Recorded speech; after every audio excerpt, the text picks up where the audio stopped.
Before anybody mentions that I've been gone for a while, it's just been a busy summer. I spent some time in the States, spent some time in Alberta, been doing lots of yard work.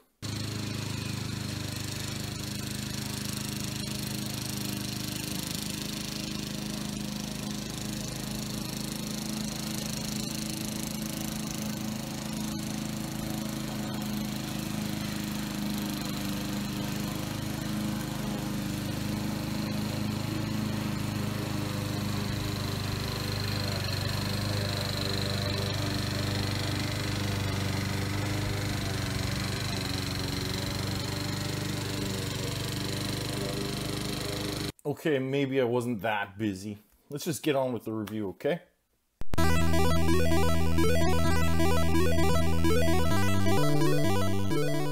What's up, guys? It's Chocho. Today we're going to be taking a look at Toy House Factory Plumb.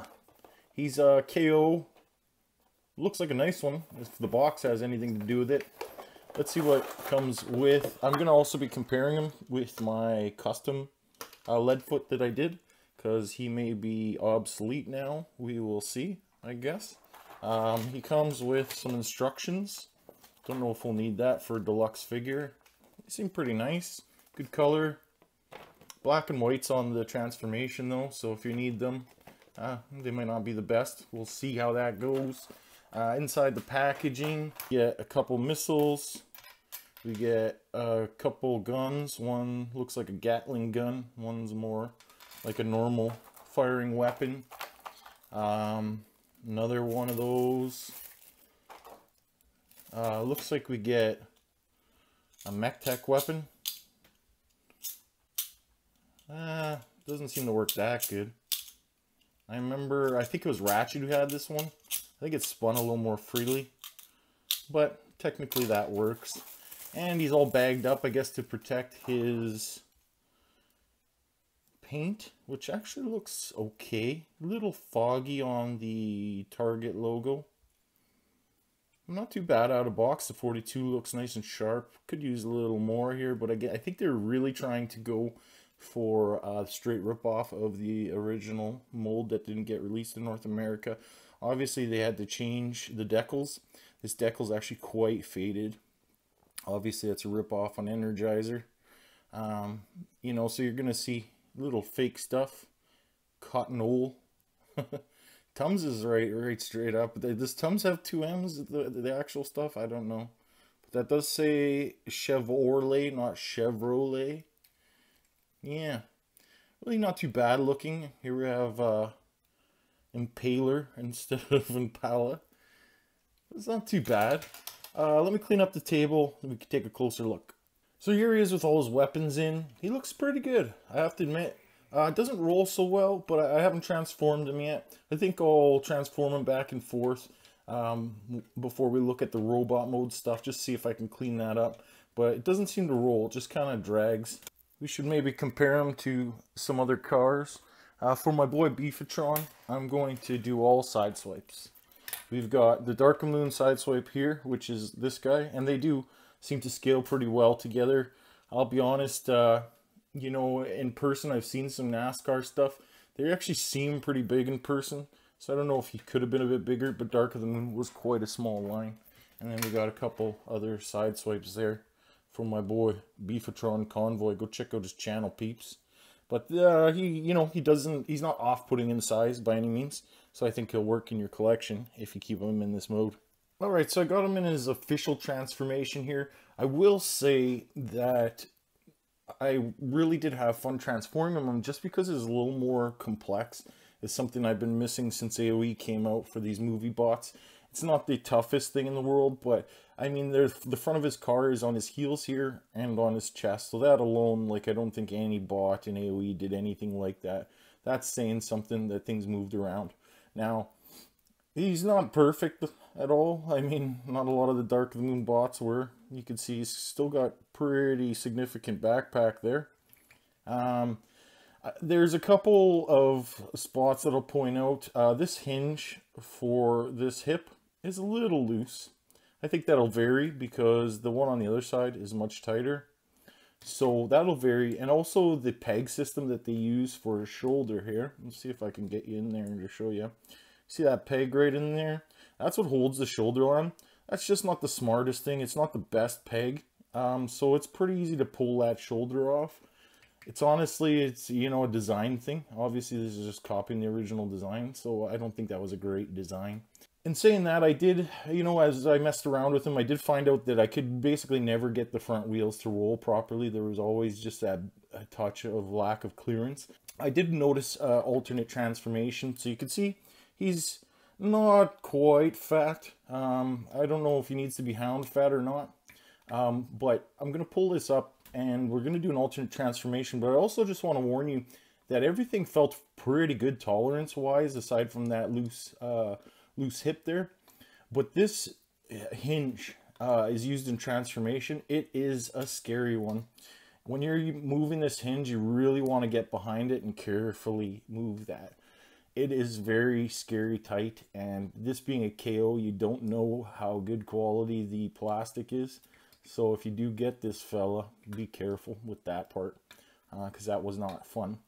But the main point of me bringing that up is I think if you move these ball tires, I don't know what else to call them up, the hinges here are tight enough that you can kind of work them to hold onto those tires. And I think that looks pretty good like that. So that's an option if you're interested.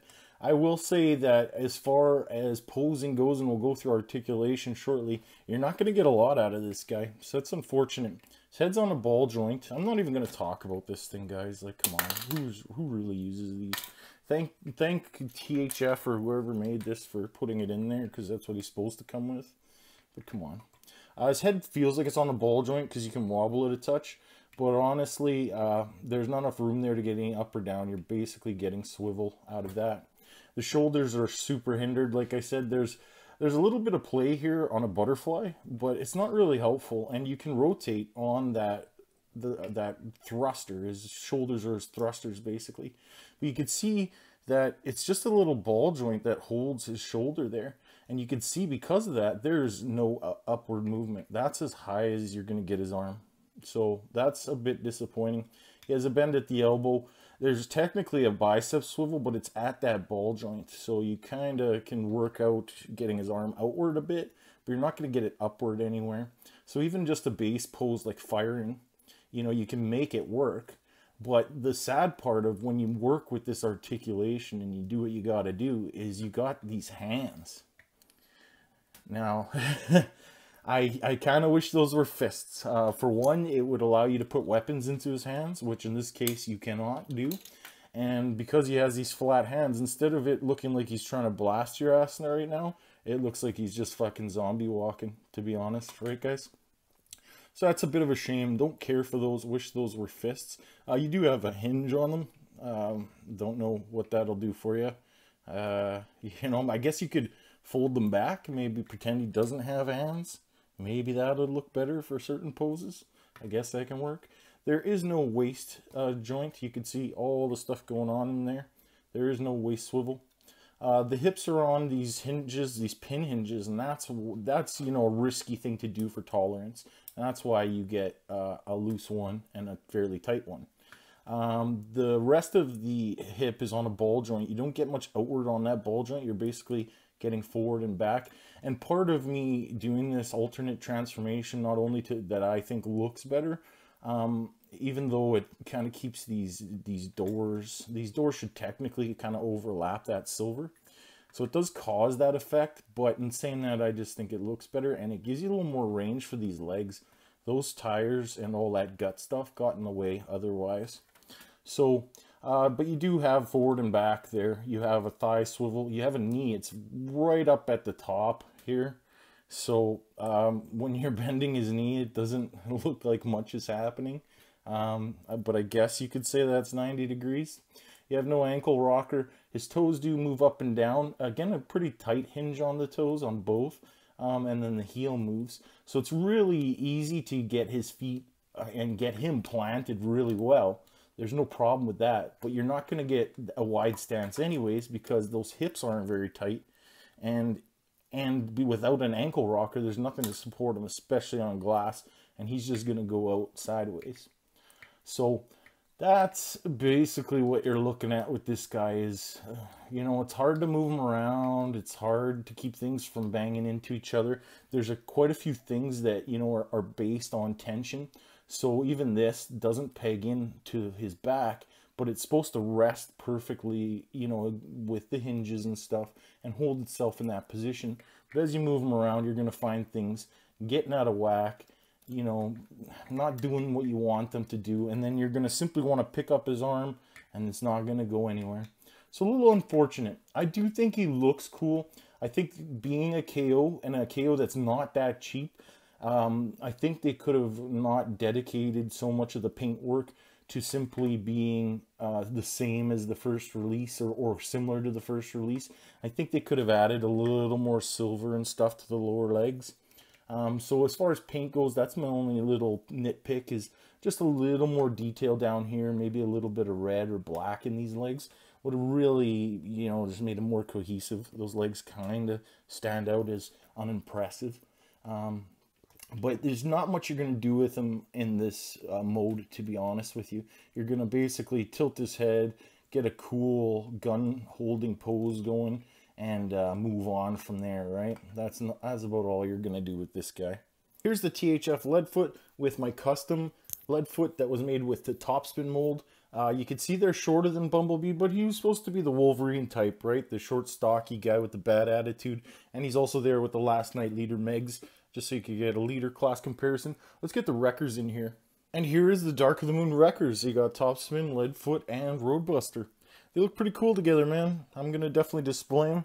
I think my custom is now obsolete because this just looks better. It's official, and it's not the same transformation, right? Like, it's nice to have a new transformation, and that's basically who I'm going to recommend this to.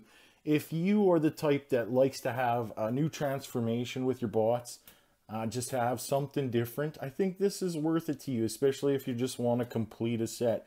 It's been really hard in any scale to complete a set of these guys. If you are into action figure posing and picture taking, I don't think this is the best bot around. So I wouldn't just go out willy-nilly and pick this guy up and expect to, you know, make some wicked Instagram pics out of him, because it's really not going to happen. It's more just for the Transformer fans and, you know, the collector fans, even though it is a KO. Well, I hope you guys like this review. I want to mention that I've got a bunch of stuff coming up. I was messing with this guy earlier. I think I'm going to do a little custom on him. I'll maybe even try and do a live custom. Little Squeaks, and he'll be in scale. So that'll be a little work instead of a Deluxe Squeaks.